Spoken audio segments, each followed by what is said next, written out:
do canal Redemptoris Mater. Sejam muito bem-vindos. Estamos no final de semana do quarto domingo do Advento do ano litúrgico B. Como o Evangelho de Marcos, que costumamos ler no ano B, não traz a narrativa do nascimento de Jesus, a Igreja nos propõe a leitura do Evangelho de Lucas, capítulo 1, versículos 26 a 38. É a história da Anunciação a Maria, que, durante o Advento, é narrada mais de uma vez na Santa Missa, para dar ênfase à importância da vinda do Filho de Deus ao mundo, da sua encarnação.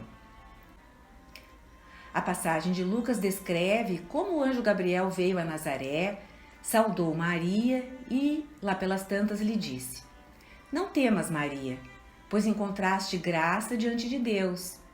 Eis que conceberás e darás à luz um filho, e lhe porás o nome de Jesus.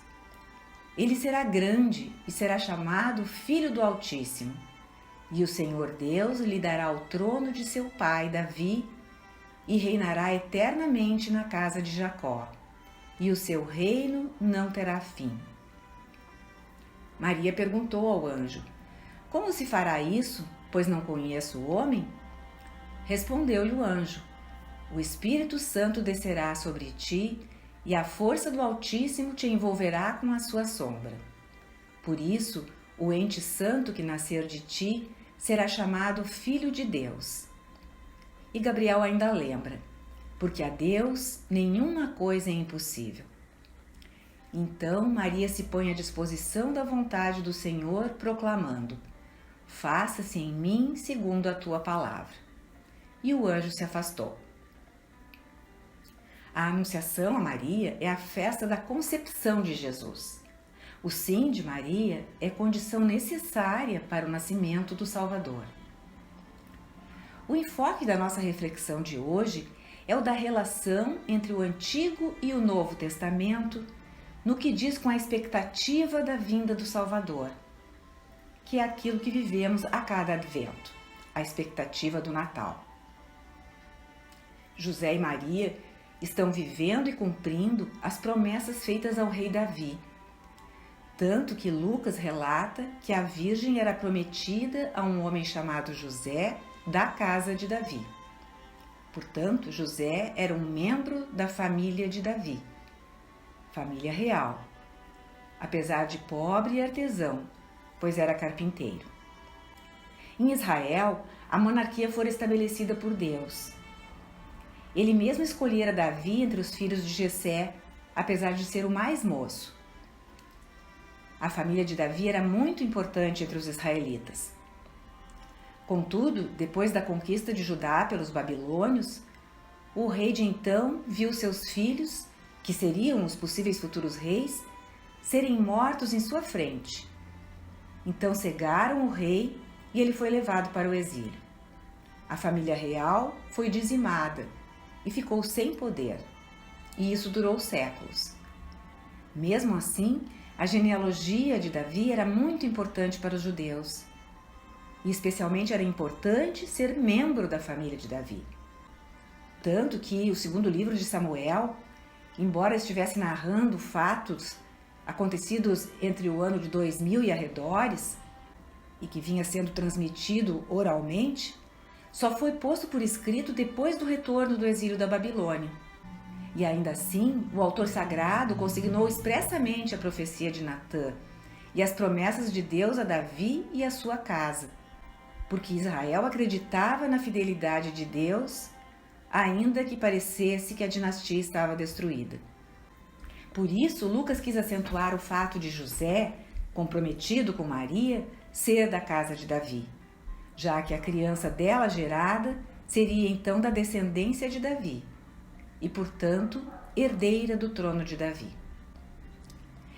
Naquela época, veja-se que o Império Romano reinava sobre o mundo, e na Judéia reinava Herodes, o Grande. Era um meio judeu, descendente de Edom, uma tribo que reportava a Esaú, filho de Isaque.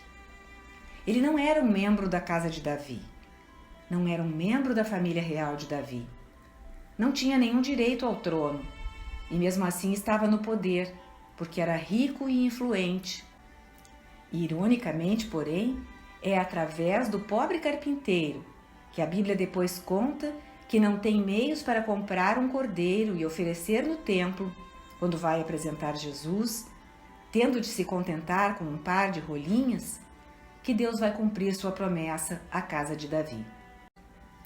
Na narrativa da Anunciação a Maria, o anjo Gabriel diz a ela que a criança que ela terá será grande, que Deus lhe dará o trono de seu pai Davi, que será chamado Filho do Altíssimo e que seu reino não terá fim.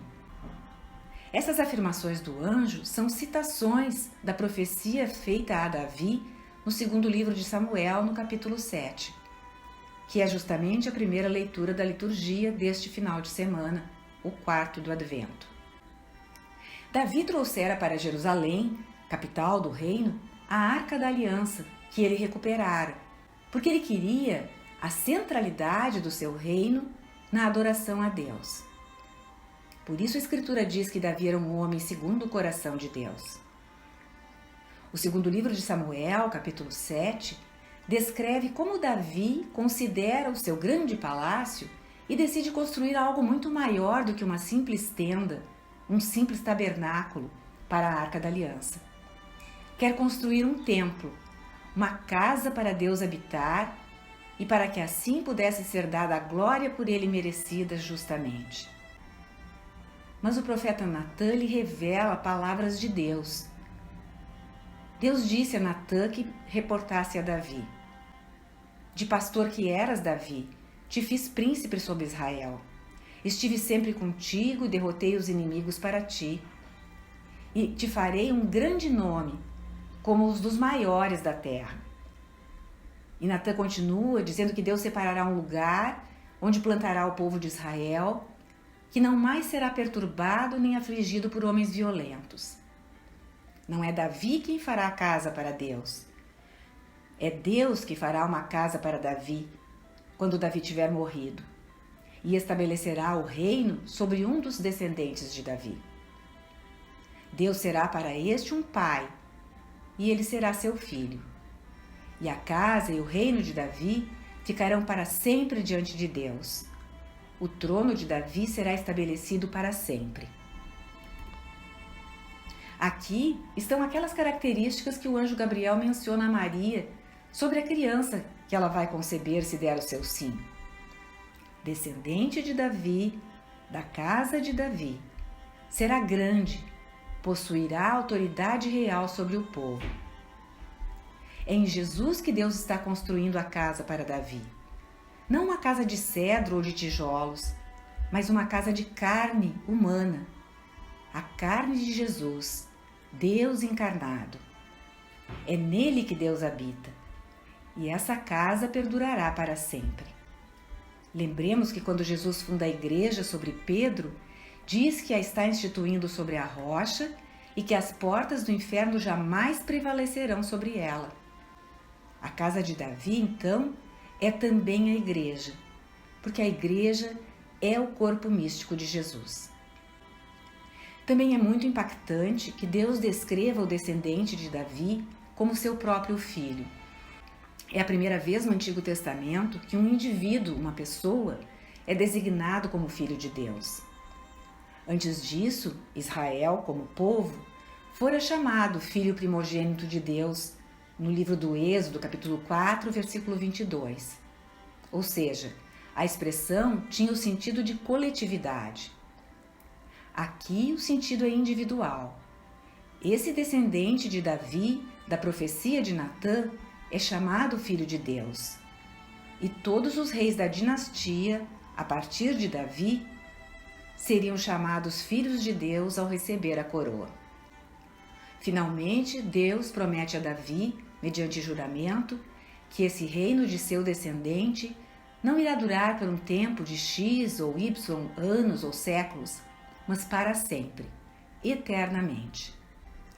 Como vemos, na Anunciação a Maria, Gabriel está proclamando a realização da promessa feita por Deus a Davi, que ocorrerá pelo Cristo Jesus. Todo judeu era muito bem consciente de que, Apesar da promessa feita a Davi lá pelo ano 1000 a.C., através de Natã, de que o reino de seu descendente duraria para sempre, a realidade era de que o trono de Davi se desmantelara poucos séculos depois. Primeiro foi dividido após a morte de Salomão, ao redor de 922 a.C., tendo as 10 tribos do norte rompido com o sucessor, permanecendo apenas Judá e Benjamim com esse sucessor de Davi e com o templo. Mais 200 anos e essas 10 tribos do norte foram dizimadas pelo Império Assírio e levadas para o exílio. E mais 200 anos e Judá e Benjamim sofreram a conquista e o exílio da Babilônia, quando Jerusalém foi incendiada e o povo e o rei foram deportados. Embora com isso pudesse parecer que Deus quebrara a sua promessa, finalmente, no século I, o anjo vem proclamar que não, ao fazer a anunciação à Virgem Maria. Ela ouve o que o anjo diz, que finalmente o reino de Davi virá a restaurar-se, e através do seu filho. E ouve que, embora o rei da dinastia de Davi fosse chamado Filho de Deus em sentido metafórico, ou em razão da realidade da aliança de Deus, como que adotado como filho quando coroado, o seu filho, o filho de Maria, será realmente o Filho de Deus, o Filho eterno de Deus, porque o próprio Deus é que descerá sobre ela e gerará esta vida, de tal modo que a criança não será apenas santa, mas será o Filho de Deus em sentido literal. Ela portará o Rei do mundo e Rei dos reis, Senhor dos senhores, como Jesus é chamado no Apocalipse. Este domingo do Advento, portanto, é talvez o que mais mostra como o Novo Testamento está escondido no Antigo e como o Antigo é cumprido no Novo. As duas passagens colocadas juntas tornam bem claro, reavivam para nós que as ouvimos, através da conversa do anjo com Maria, que aquilo que Deus está fazendo é realizar a boa nova da eterna aliança. Isaías, Jeremias, Ezequiel e tantos profetas repetiam que um dia Deus viria para salvar seu povo. Brotaria um rebento do tronco morto de Jessé, o pai de Davi. E o reino, que parecia acabado e derrotado, iria crescer como uma grande árvore. Esse broto é o Messias, é o herdeiro do trono de Davi, é Jesus, cuja vinda estamos esperando e sobre a qual estamos meditando no Advento. Está se cumprindo o mistério da restauração do trono de Davi e do seu reino. E este mundo se tornará um lugar de verdade, justiça e paz, que durará por toda a eternidade. Por isso, o Catecismo da Igreja Católica, no parágrafo 484, refere a Anunciação a Maria como o momento em que se inaugura a plenitude dos tempos. Se inaugura o tempo do cumprimento dos preparativos e das promessas de Deus. Obrigada por terem acompanhado esta postagem. Se gostaram, cliquem em seu like, inscrevam-se no canal e acionem o sininho para receber a notificação de outras publicações.